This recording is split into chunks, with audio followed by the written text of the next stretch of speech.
This channel is for adults and not for kids. Hey guys, thanks for stopping back by.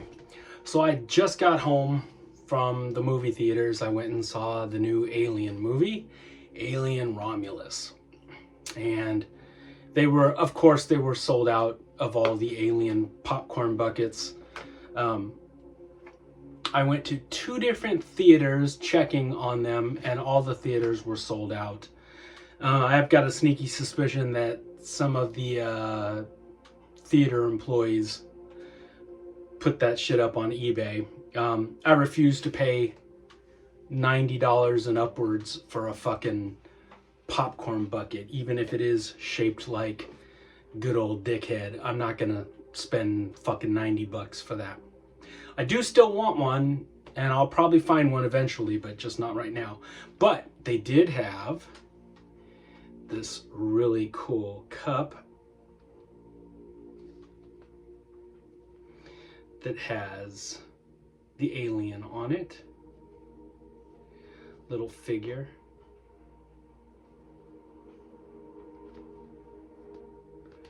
Let's see.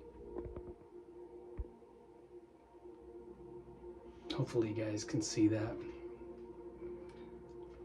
And it's got the poster on it. There he is smiling. That's kind of cool. They had this one, and they had a face hugger cup, and I wanted this one more. I wanted the face hugger cup too, but I'm not made out of money. Anyway, this was super cool. So I'm going to talk about Alien Romulus, and if you guys don't want to know anything about it, don't watch this till after you've seen the movie, because I'm gonna spoil the shit out of it. Okay, so I liked it. I didn't love it. I wanted to love it, but out of like 4 stars, I give it 2.5. There's some cool stuff in it, and this is probably my second favorite depiction of the alien of all time. You can't get better than Giger's original monster. You know, Alien will always hold the #1 spot. But as far as the depiction of the monster, I got to give it to these guys for #2. Practical, effects, guys in monster suits, animatronic faces, and yeah, they looked really cool. So when I see a movie, I'm seeing it from like 2 different points of view. One, as a monster lover, and so I'm watching and looking at all the details, and I'm looking at it for the monster effects. And as far as that goes, I was over the moon. I loved that part of it. But the other half of me is as a movie fan, and that's the side of me that wasn't so happy. Let me tell you about the good stuff first. So, the movie picks up like 20 years after the first film, after Alien, and you see a spaceship flying through a bunch of debris, and of course there's a big chunk of metal that has Nostromo written on it, so that everybody knows this is the blown up Nostromo. And Big Chap, the original alien, is floating around in all that like debris, and he has sort of cocooned himself. He got shot with that harpoon gun and blown out of the ship by the engines, and floating around through space, he has like cocooned himself. So he's not dead, he's just sort of sleeping, hibernating. Anyway, this spaceship flies up through all the debris, and they pick up Big Chap, and they put him on board the big cocoon. They put him on board the ship, and then scientific fuckery ensues, where the company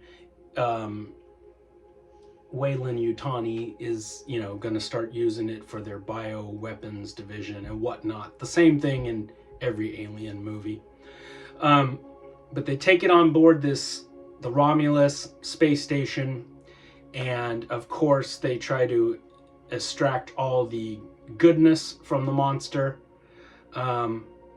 so that they can create stuff with his genome. You come to find out that actually Big Chap did wake up, started killing motherfuckers as he's prone to do, but then they killed him, and it was a little bit sad for me because I love the Big Chap so much. But you see his dead husk of a corpse sort of hanging from the ceiling, and you know it's him because he's got the harpoon still stuck in his ass. And anyway, they took enough genetic material from him to create new facehuggers, and then more aliens erupted and wiped out the whole station.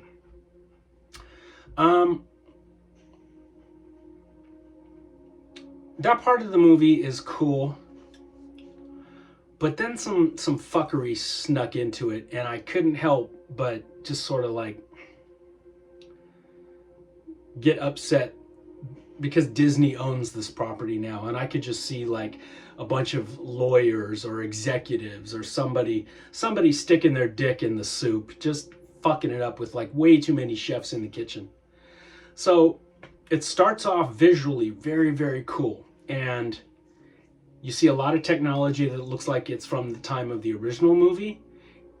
And then because it's fit in between the first two movies, you see a lot of like proto technology like from the second film. So it's like just starting to go into the technology from Aliens with a little bit of Alien still.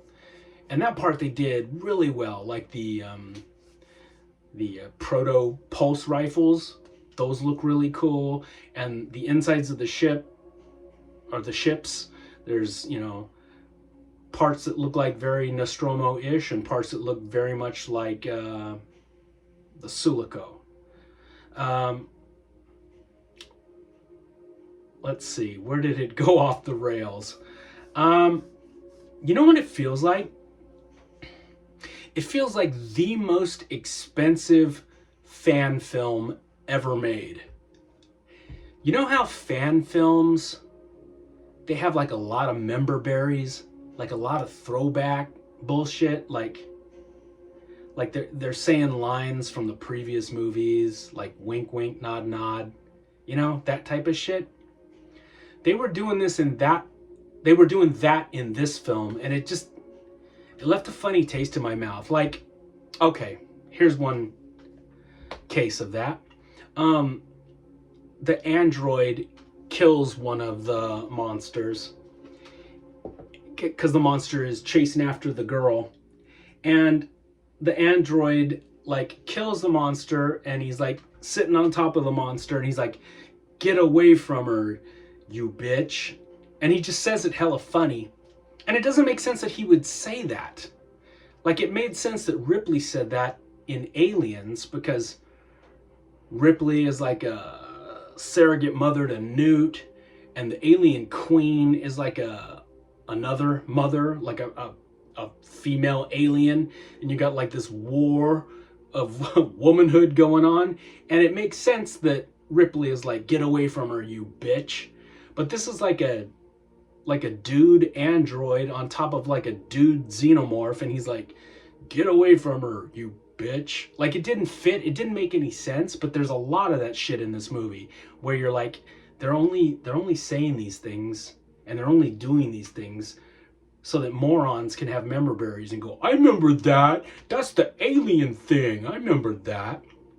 So in the very beginning, the girl and the android are eating lunch at some like little cafe, and on their table is one of those little birds that dips in the water and goes back up, like they had on the Nostromo. And you see that, and I was kind of like, okay, there's a fun little callback. But then they keep doing more and more and more, to the point where the girl is wearing like Reeboks, just like Sigourney Weaver did. Um, the guy is like instructing her on how to use the pulse rifle, just like what's his name, Hicks and Ripley, like teaching her how to use it. She strips down to her underwear at the end and has to get away from the alien and get inside a spacesuit. Like, there's just so many things where it's just taken directly from other Alien movies. Somehow they mixed in stuff from Alien, Aliens, a little bit of Alien Resurrection, because there's this weird monster at the end of the film, which is kind of like that newborn monster in Alien Resurrection. Remember that thing, how it was like half human and half alien? It was like this big newborn baby thing. There's something like that in this too. It felt like a movie by committee. Like they took like all the memorable things from the 4 films before it, and even shit from like Prometheus, and they threw it all in, and they're like, they're like, technically this should be a good movie because we've got all the things in it that people like, but it doesn't, I don't know, it doesn't gel right. So they bring back, it's not Ash, but it's the guy that played Ash, Ian Holm. And so he's another that same model, another android of that same model. And there was no reason to do that. But they did like a deep fake on him, and it doesn't quite line up. It doesn't quite look right.